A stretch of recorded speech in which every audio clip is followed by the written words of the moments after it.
Bonjour à toutes et à tous, bienvenue dans ce nouveau panorama de la semaine. J'espère que vous allez bien. Alors cette semaine, je veux vous parler évidemment de la situation en Palestine, de la réforme de l'assurance chômage qui fracture la Macronie. Je veux vous parler de l'autoritarisme de cette Macronie et de la saignée sans précédent qu'ils veulent faire à notre pays alors que les services publics sont déjà à l'os. On parlera de l'aide sociale à l'enfance et puis de la bollorisation de la Macronie. Générique.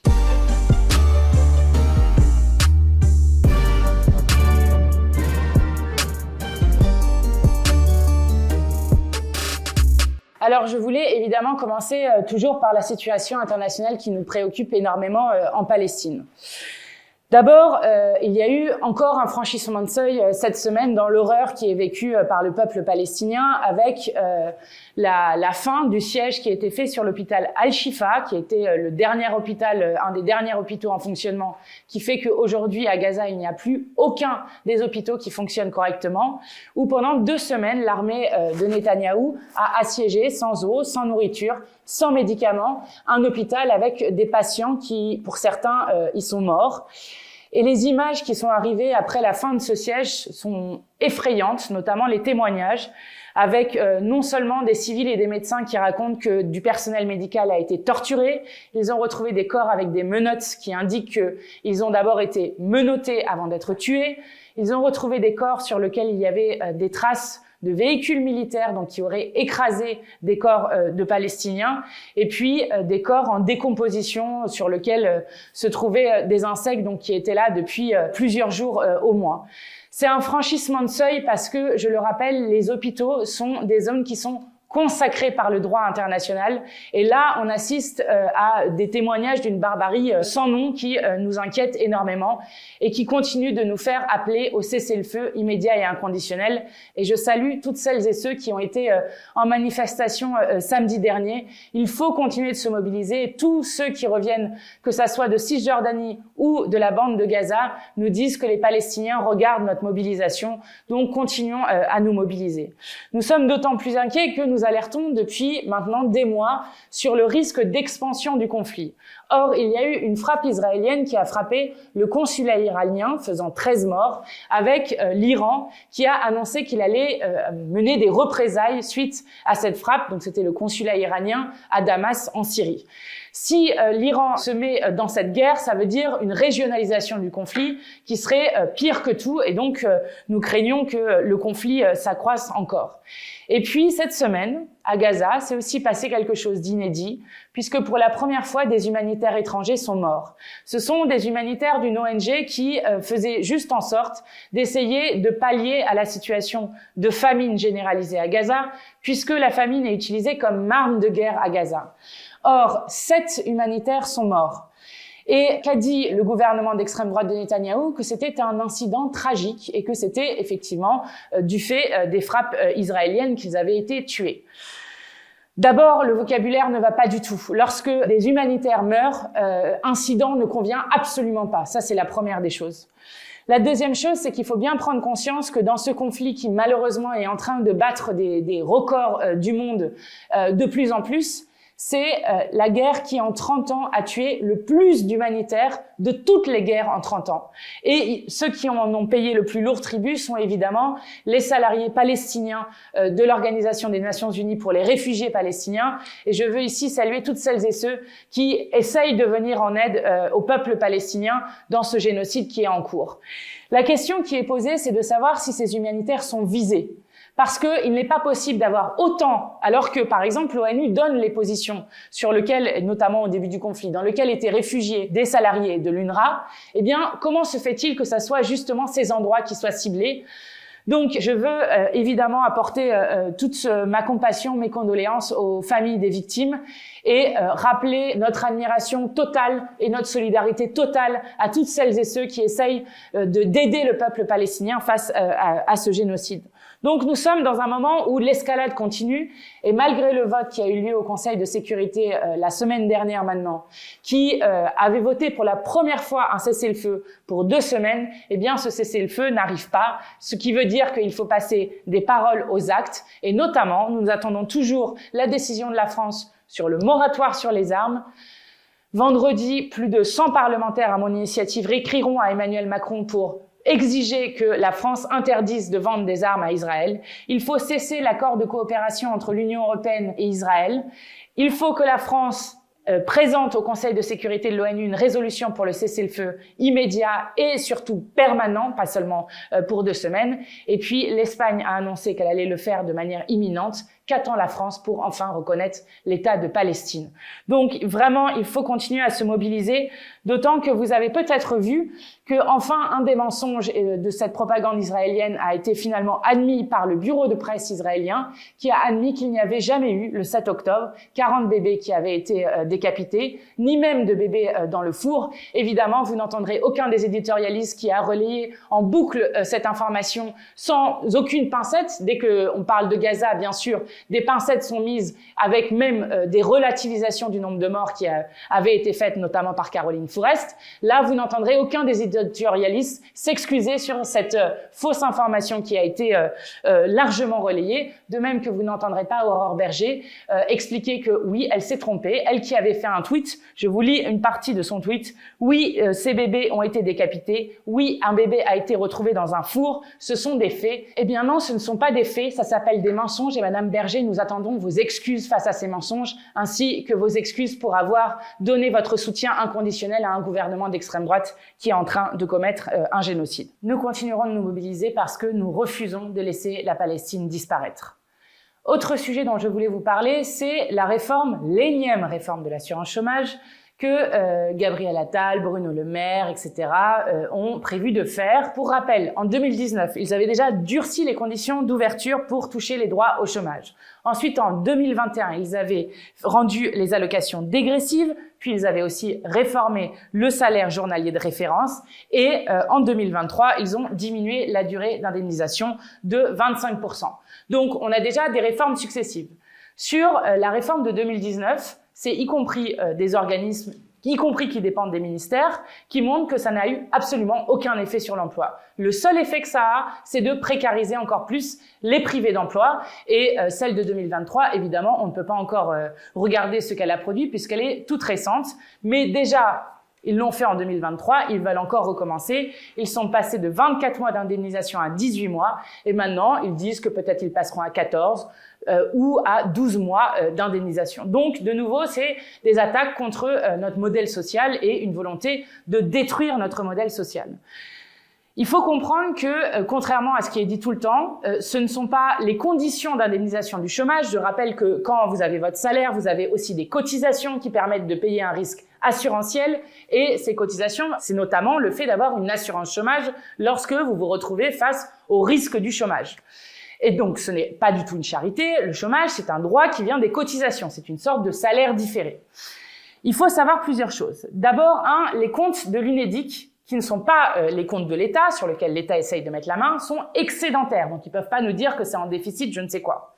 La deuxième chose, c'est que, contrairement à ce qui est souvent dit, eh bien, ce n'est pas parce que les droits au chômage sont avantageux que il y aura moins de chômage. Parce que ce ne sont pas des chômeurs feignants qui ne veulent pas travailler, c'est parce qu'il n'y a pas assez d'emplois disponibles et qu'il faut créer de l'emploi dans notre pays. C'est comme ça qu'on lutte contre le chômage et pas de faire la chasse aux chômeurs. Et notamment, en 1974, lorsque vous étiez au chômage, vous touchiez 110% de votre rémunération, donc plus que votre salaire précédent, et pourtant c'était un des moments où le chômage était le plus bas. Donc ça n'a rien à voir. Ce qu'ils veulent faire, c'est mettre la main sur l'argent du chômage, de l'UNEDIC, pour les mettre dans les comptes. Et puis l'autre chose qu'ils veulent faire, évidemment, c'est de nouveau faire les poches des plus pauvres et des plus précaires de ce pays pour essayer de rembourser les cadeaux qu'ils ont faits aux plus riches. Aujourd'hui, il y a seulement 4 personnes au chômage sur 10 qui sont indemnisées. C'est dramatique. Ça veut dire que vous avez 6 personnes sur 10 qui ne sont pas indemnisées, qui bien souvent se retrouvent dans la case RSA parce qu'ils ont trop durci les conditions ou parce qu'il y a du non-recours au droit. C'est inacceptable et inadmissible. Et la nouvelle qui est intéressante, c'est que ça ouvre des brèches dans la Macronie de manière très forte. Vous avez Sacha Houlié, le président de la commission des lois de l'Assemblée nationale, qui a dit qu'il était contre, notamment parce que la Macronie expliquait que puisque le chômage diminuait, eh bien, on pouvait durcir les règles et que quand il allait stagner ou remonter, eh bien, on allait rendre les règles plus faciles.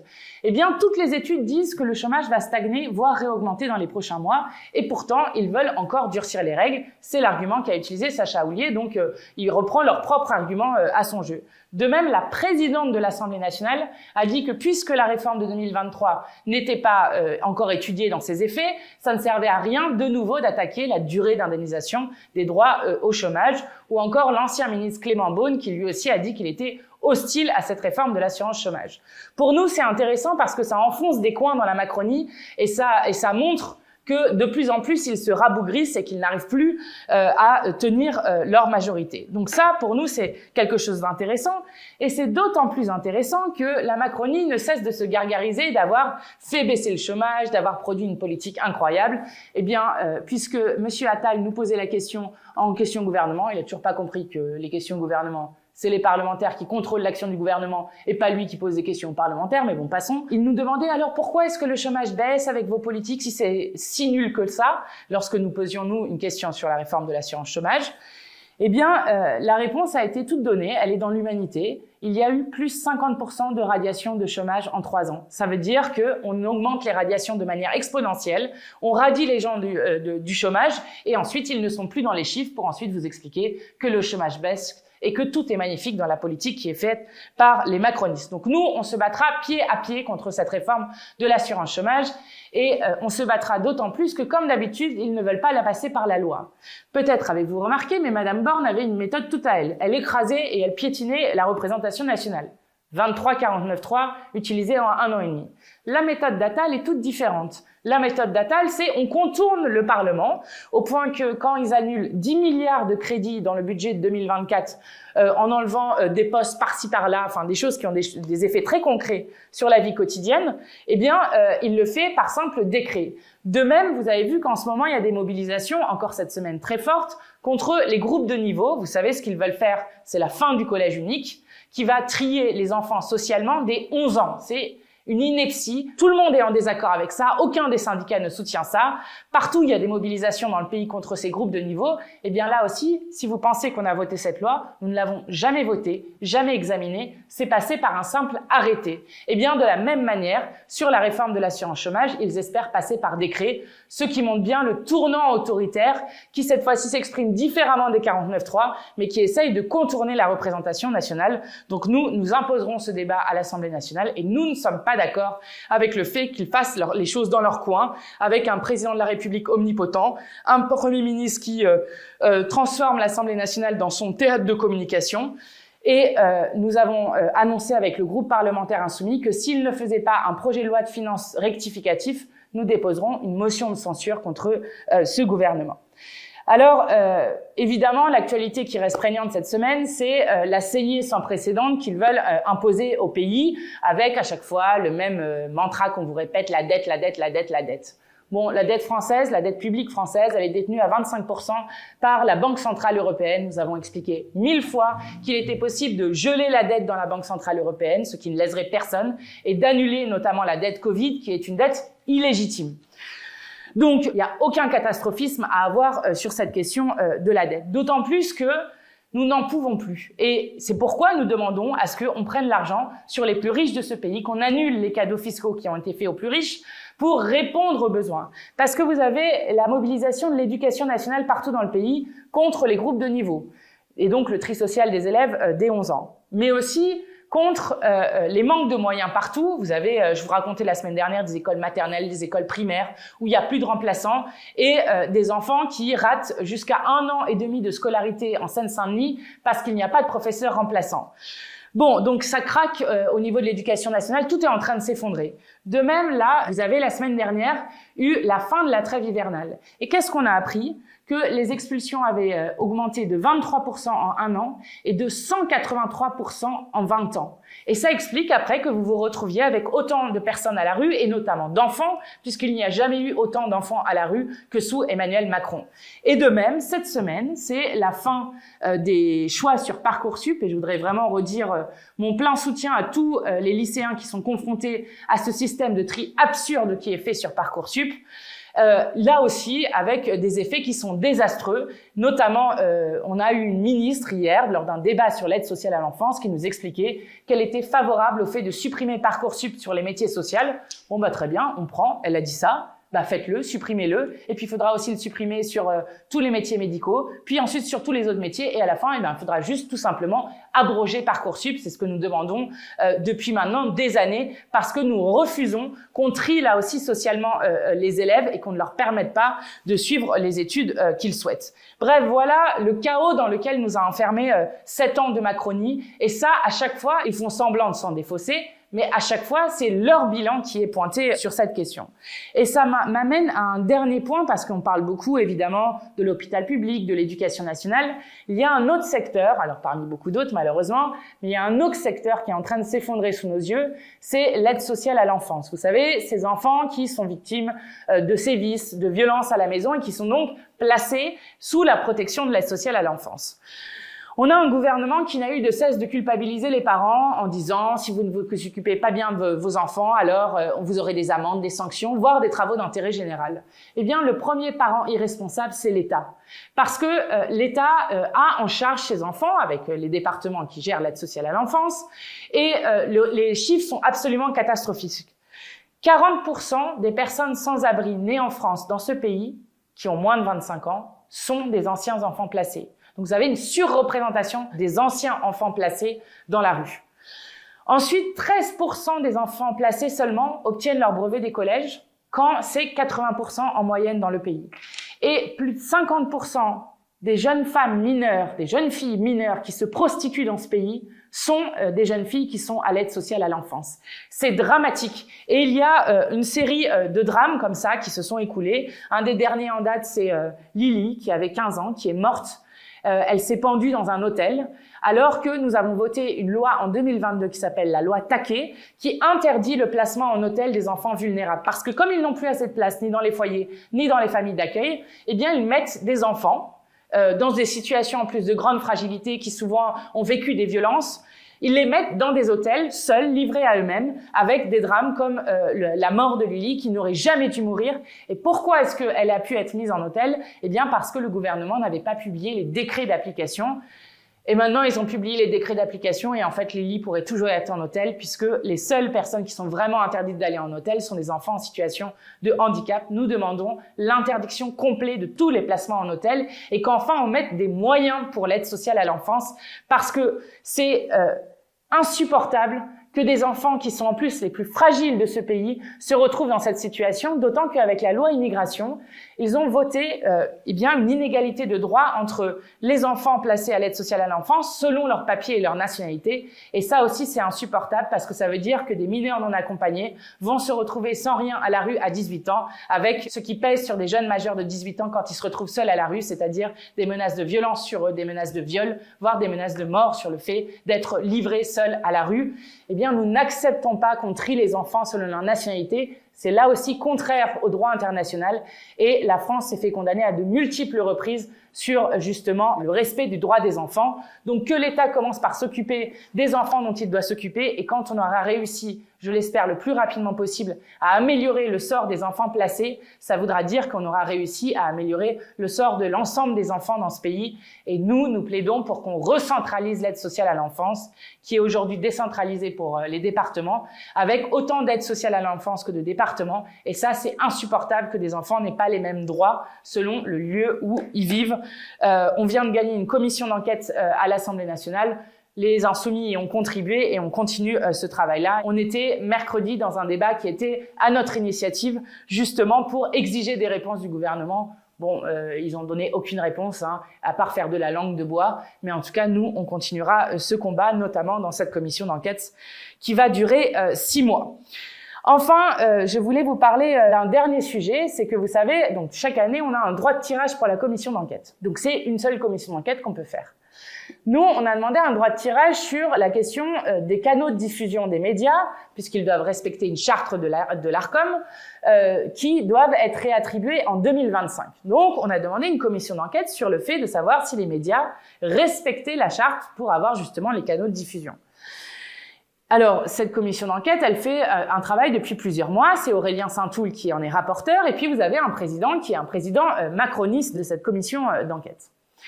Elle doit terminer ses travaux le 7 mai, donc avec un certain nombre de recommandations qui doivent être données, et je l'espère, certaines des chaînes, notamment celles détenues par le milliardaire d'extrême droite Bolloré, qui, je l'espère, n'auront plus de canaux attribués et n'auront plus ainsi les moyens de faire leur guerre civilisationnelle d'information, comme aime à le dire Bolloré. Il se trouve que le président de la commission d'enquête, Quentin Bataillon, a été tranquillement sur le plateau d'Hanouna, donc sur C8, pour non seulement lui expliquer qu'il respectait parfaitement la charte de l'Arcom, ce qui n'est absolument pas le cas. Certes, il y a les règles de l'Arcom. Certes, TF1 et TMC respectent les règles, comme vous les respectez, des temps de parole, etc. Donc ça, c'est la première des choses. Deuxième chose, pour tranquillement accepter un cadeau d'un t-shirt qui se moque de la commission d'enquête qu'il préside. Donc vraiment, il n'a aucune dignité dans cette séquence. Et puis, pour expliquer en plus que Yann Barthès, qui avait été auditionné la semaine dernière, était d'une certaine arrogance, donc en plus pour critiquer une des personnes qui venait d'être auditionnées par la commission d'enquête. Ce faisant, le président macroniste de la commission s'est déshonoré lui-même, évidemment, mais a déshonoré l'ensemble de l'Assemblée nationale. Et pour le coup, les reproches et les critiques ont été unanimes, à la fois de la part des journalistes, mais aussi des différents parlementaires, et même des parlementaires macronistes, puisque la présidente de l'Assemblée nationale a expliqué dans un communiqué qu'il fallait faire preuve de discernement lorsqu'on présidait une commission d'enquête. C'est une faute politique majeure qui a été faite, qui entache les travaux de la commission d'enquête et les travaux parlementaires qui ont été faits. Et donc, nous demandons à ce que Quentin Bataillon démissionne de son poste de président de la commission d'enquête, parce qu'il n'est pas possible qu'un président de commission d'enquête aille cracher sur des personnes qui ont été auditionnées, aille flatter ceux qui servent Bolloré, parce qu'on voit bien là qu'il y a une tentative de rapprochement entre la Macronie et Bolloré, donc une bollorisation de la Macronie. C'est insupportable et aujourd'hui, Aurélien Saint-Toul a demandé à ce que le bureau de la commission d'enquête soit réuni pour dessaisir Quentin Bataillon de son rôle de président de la commission d'enquête. En tout cas, on continuera à suivre ça. Enfin, pour la recommandation cette semaine, de manière assez exceptionnelle, je vais vous inviter à aller regarder ce qu'a fait un des députés du groupe Insoumis, qui a fait beaucoup de médias cette semaine pour présenter un travail là aussi de 6 mois, qui est un gros travail qui a été fait dans le cadre d'une mission d'information sur le financement public des établissements privés. Et vous verrez, c'est édifiant. Notamment, Paul Vannier montre, puisque c'est son initiative, montre que on dépense entre 10 et 12 milliards pour les établissements et l'enseignement privé dans ce pays, dans une opacité vraiment totale, au point que ces établissements ne sont tellement pas contrôlés que Paul Vannier a démontré dans ce rapport qu'il fallait 1500 ans pour pouvoir auditer l'ensemble des établissements privés au rythme où l'on va actuellement et avec les moyens de contrôle qu'il y a actuellement. Donc vraiment, à la fois l'opacité sur les financements, le manque de contrôle à la fois financier mais aussi pédagogique, eh bien, je crois à lever un tabou sur ce qui se passe avec l'enseignement privé, tandis que l'école publique est en train de s'effondrer. Et je crois que ce sont des recommandations issues de cette mission d'information qui sont d'intérêt général et d'utilité publique. Donc je vous mets un petit lien de la vidéo de Paul Vannier qui vous explique tout ça. Et puis je vous souhaite une excellente semaine et évidemment le combat continue plus que jamais.